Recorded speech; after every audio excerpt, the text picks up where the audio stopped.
Question है वो है which of the following is the state flower of Uttar Pradesh. निम्नलिखित में से कौन सा उत्तर प्रदेश का राजकीय पुष्प है। मतलब ये 4 ऑप्शन दिए हैं आपको, इनमें से आपको बताना है कि उत्तर प्रदेश का नेशनल फ्लावर कौन सा है या स्टेट फ्लावर कौन सा है। तो जो फर्स्ट ऑप्शन है वो है हमारा लोटस, सेकंड दिया है रोज, थर्ड दिया है पलाश और फोर्थ दिया है हमारा चमेली विच मीन जैस्मीन। तो इसका जो राइट आंसर हो जाएगा वो हमारा हो जाएगा पलाश।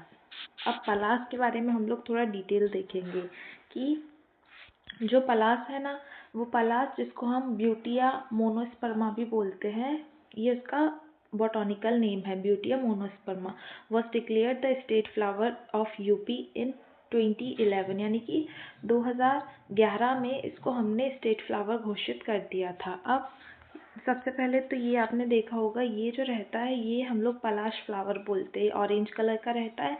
स्पेशली ये आप लोगों को मिलेगा समर्स के टाइम पे ये ग्रो होता है। और इसके बाद ये उत्तर प्रदेश के साथ साथ ये स्टेट फ्लावर झारखंड का भी है, ये एडिशनल इन्फॉर्मेशन आपको याद रखनी है।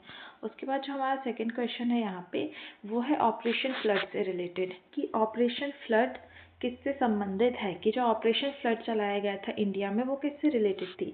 क्या वो जल प्रबंधन से रिलेटेड थी, क्या वो दूध उत्पादन से रिलेटेड थी, या वो मछली उत्पादन से रिलेटेड थी, या फिर वो अनाज उत्पादन से रिलेटेड थी। तो यहाँ पे आपको याद रखना है जो ऑपरेशन फ्लड चलाया गया था। और बच्चा ऑपरेशन फ्लड यानी कि ऐसे ही समझेगा ना कि ये पानी से रिलेटेड होगा, तो बहुत से बच्चे इसमें वाटर मैनेजमेंट लगा के आ जाएंगे, लेकिन वो आंसर आपका गलत होगा, क्योंकि यहाँ पे जो ऑपरेशन फ्लड चलाया गया था वो हमारा मिल्क प्रोडक्शन को बढ़ाने के लिए चला गया था। अब ऑपरेशन फ्लड के कुछ की फीचर्स यहाँ पे दिए गए हैं, जैसे कि it was a massive systematic and in some places accelerated effort by National Dairy Development Board, यानी कि जो ऑपरेशन फ्लड था ना उसका क्या था कि इसको जो चलाने वाली एजेंसी थी वो थी हमारी नेशनल डेयरी डेवलपमेंट बोर्ड यानी कि NDDB टू फ्लड मार्केट। यानी कि इसका जो मेन एम था वो ये था कि जो मार्केट है उसको हम लोग मिल्क के प्रोडक्शन से मतलब इतना ज़्यादा कर दे कि भरा जाए वो।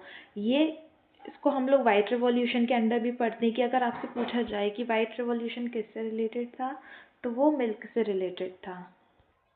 उसी के साथ साथ अगर यहाँ पे आपसे ये भी पूछा जाए कि वाइट रिवॉल्यूशन की शुरुआत किसने की थी ऑपरेशन फ्लड की, तो उसका जो नाम है उनका जो नाम है वो है हमारा डॉक्टर वर्गीश कुरेन।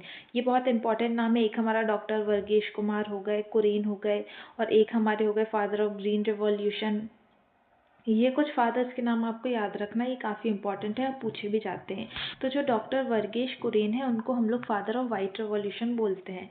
इनका जो मेन एम था वो ये था कि जो मिल्क का प्रोडक्शन है वो हम लोग रूरल एरिया यानी कि ग्रामीण क्षेत्र से लेके अर्बन एरिया यानी कि जो हमारे शहरी क्षेत्र है वहाँ तक पहुँचाए। और इनके बीच में जो बीच का मीडिएटर रहता था ना, यानी कि जो बीच का बोलते हैं हम लोग कि यहाँ से उसने कम दामों पर उठा लिया ग्रामीण क्षेत्र से, फिर बीच में खुद का प्रॉफिट देख लिया और शहर में जाके थोड़ा हाई प्राइस पे बेच दिया। तो ये कम करना था कि जो बीच का मीडिएटर रहता है ना उसको यहाँ पे बिल्कुल नील करना था उसका वर्क, इसीलिए यहाँ पे हम लोगों ने वाइट रेवोल्यूशन चलाया था।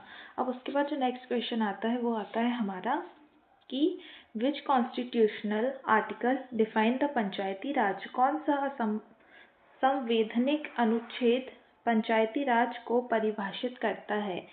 तो यहाँ पे जो आर्टिकल्स दिए हैं वो मेरे हिसाब से गलत दिए हैं सभी, क्योंकि इनमें से कोई सा भी पंचायती राज से रिलेटेड आर्टिकल नहीं है। तो अब जो यहाँ पे जो राइट आंसर होना चाहिए वो है हमारा आर्टिकल वो है हो जाएगा हम लोग का, मैं यहाँ पे लिख के बता देती हूँ आपको। जो पंचायती राज से रिलेटेड रहता है वो आर्टिकल रहता है 243।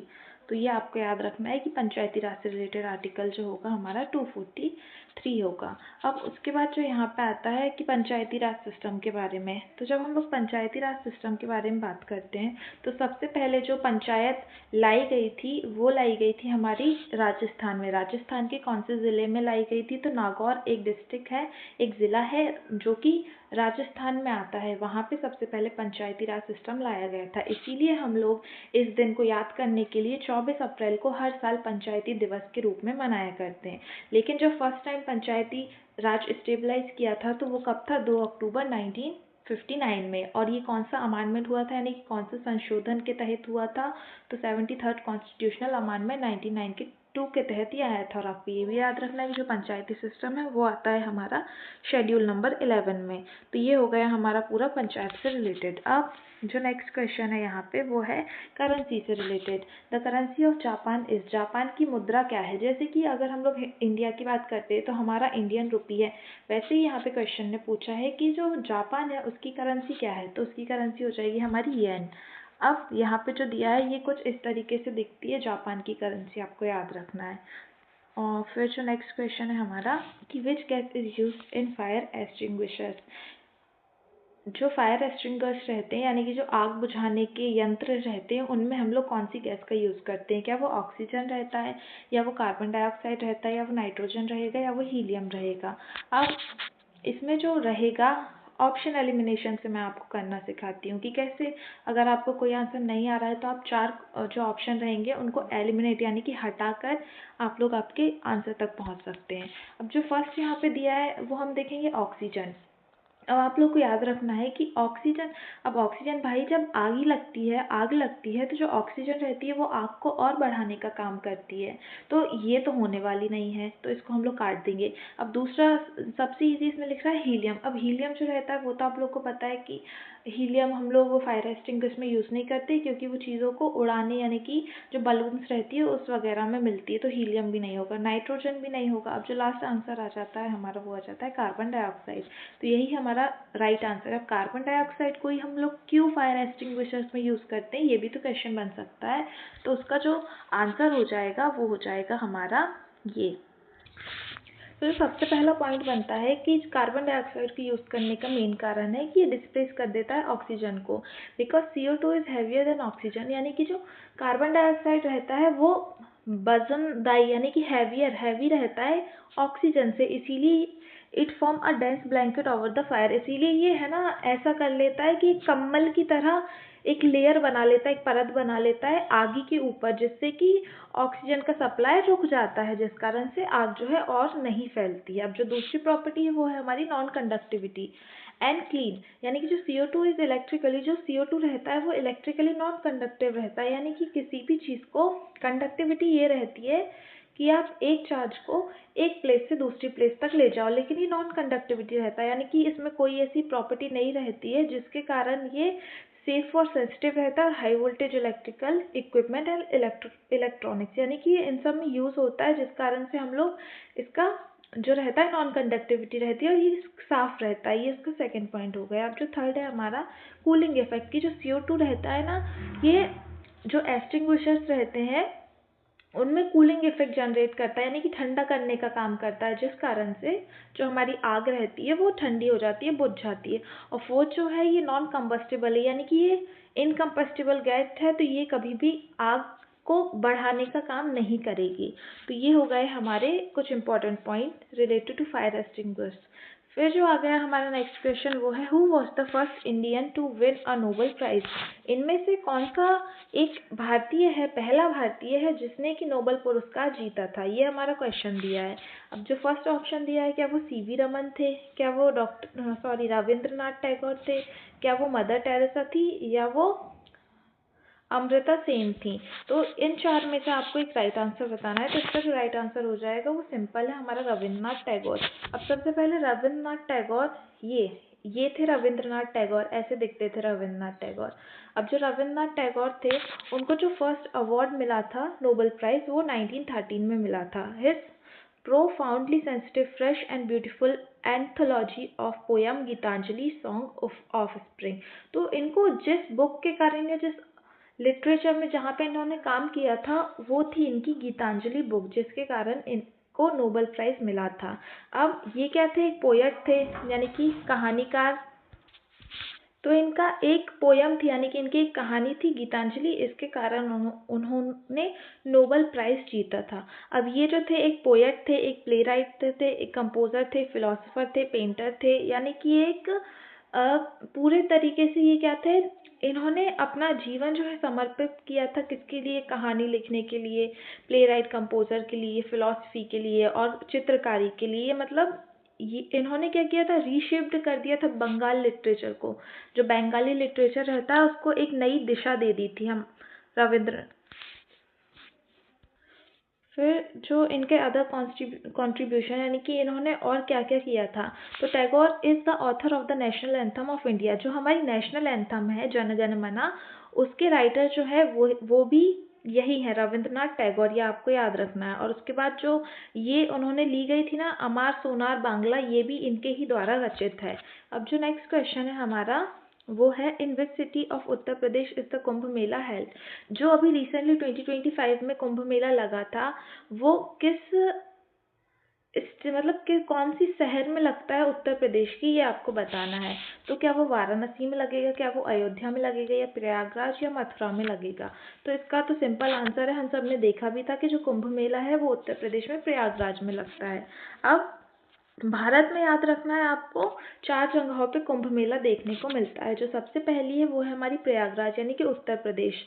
यहाँ पे जो रहती है, जो नदियों का संगम होता है, वो है हमारी गंगा, यमुना और सरस्वती। इन तीनों का संगम होता है जिस घाट पे, वहाँ पे प्रयागराज एक सिटी है यानी कि एक शहर है उत्तर प्रदेश का, जहाँ पे ये कुंभ का मेला हमें देखने को मिलता है। जो दूसरी सिटी है या दूसरा जो प्लेस है वो है हमारा हरिद्वार। यहाँ पे क्या रहता है कि ये जो लगता है किसके किनारे लगता है, तो गंगा नदी के किनारे ये मेला लगता है कुंभ का। फिर जो थर्ड प्लेस है वो है हमारी उज्जैन। यहाँ पे शिप्रा नदी के किनारे हम लोग को कुंभ मेला देखने को मिलता है। फिर जो फोर्थ है वो है हमारी नासिक, जो कि गोदावरी नदी के किनारे है। तो ये नदियाँ भी आपको याद रखनी है कि प्रयागराज में कौन सी नदी के किनारे कुंभ मेला लगता है, हरिद्वार में कौन सी नदी के किनारे लगता है, उज्जैन में किस नदी के किनारे लगता है, और नासिक में। तो नासिक में याद रखना है, नासिक का आने वाला भी है कि गोदावरी रिवर के पास लगता है हमारा। फिर जो नेक्स्ट क्वेश्चन है हमारा, who was the first female chief minister of Uttar Pradesh. Uttar Pradesh की प्रथम महिला मुख्यमंत्री कौन थी। जो फर्स्ट ऑप्शन है वो है हमारा सरोजनी नायडू, सेकंड है हमारा सुचिता कृपलानी, थर्ड है हमारा मायावती, या फोर्थ है हमारा विजय लक्ष्मी पंडित। तो हम लोगों ने कल पढ़ा था, कल वाली क्लास में, कि जो सरोजनी नायडू थी वो फर्स्ट क्या थी, गवर्नर थी स्टेट की, इंडिपेंडेंट इंडिया की, और फर्स्ट इंडियन गवर्नर थी फीमेल। तो ये तो होने वाली नहीं है। जो सेकंड ऑप्शन है यहाँ का सुचिता कृपलानी, वो हमारा राइट आंसर है कि जो सुचिता कृपलानी जी थी वो हमारी फर्स्ट फीमेल चीफ मिनिस्टर थी उत्तर प्रदेश की। अब सुचिता कृपलानी, ये आपको दिख रही होगी सुचिता कृपलानी की इमेज। अब जो सुचिता कृपलानी है उनकी बर्थ कब हुआ था, 25 जून 1908 को उनका बर्थ हुआ था, और 1 दिसंबर 1974 को उनकी डेथ हो गई थी। अब remembering the great freedom fighter, ये एक स्वतंत्रता सेनानी भी थी, जिसके साथ साथ ये भारत की पहली वुमेन चीफ मिनिस्टर बनी थी, जो कि उत्तर प्रदेश में बनी थी। और उसके बाद one of the founder of the all India महिला कांग्रेस। और ये जो फाउंडर्स रहते हैं, जो पार्टीज बनाते हैं, तो ये भी उनमें से एक थी जिन्होंने ऑल इंडिया महिला कांग्रेस बनाई थी। और इन्होंने अपना कंट्रीब्यूशन यानी कि योगदान भी दिया था क्वाइट इंडिया मूवमेंट, जो कि महात्मा गांधी का था 1942 में। तो ये कुछ फैक्ट्स आपको याद रखने हैं सुचिता कृपलानी के बारे में। अब जो नेक्स्ट क्वेश्चन है हमारा वो है, which district of UP is famous for chicken embroidery work. UP का कौन सा ज़िला चिकन कढ़ाई के काम के लिए प्रसिद्ध है। तो सिंपल बताना, ये अपना आर्ट एंड लिटरेचर से है कि कौन सी प्लेस यूपी में है जो कि चिकन एम्ब्रॉयडरी के लिए फेमस है, कि वहाँ की चिकन एम्ब्रॉयडरी जो है वो बहुत फेमस है वर्ल्ड में। क्या वो कानपुर की है, क्या वो लखनऊ की है, क्या वो मुरादाबाद की है, क्या वो हमारी फिरोज़बाद की है। तो सबसे पहले मैं आपको चिकन एम्ब्रॉयडरी बताऊंगी, रुको एक सेकेंड। तो ये आपको जो दिख रहा है ना, ये वर्क यानी कि सबसे पहले तो ये जो रहता है ना हस्तकला, यानी कि हाथ से ये वर्क होता है, इसको हम लोग बोलते हैं चिकन एम्ब्रॉयडरी। चिकन एम्ब्रॉयडरी के काफ़ी ज़्यादा कपड़े भी आप लोगों ने देखे होंगे कि वहाँ पे चिकन एम्ब्रॉयडरी रहती है कपड़े पे, और ये काफ़ी ज़्यादा एक्सपेंसिव भी रहते हैं, क्योंकि ये जो रहता है हाथ की कला रहती है वर्कर्स की, इसीलिए ये फेमस भी इसीलिए क्योंकि ये यूनिक कलाओं में से है। तो इसका जो राइट आंसर हो जाएगा हमारा, तो इसका जो राइट आंसर हो जाएगा वो है हमारा लखनऊ की जो चिकन एम्ब्रॉयडरी है, वो हमारी लखनऊ की है।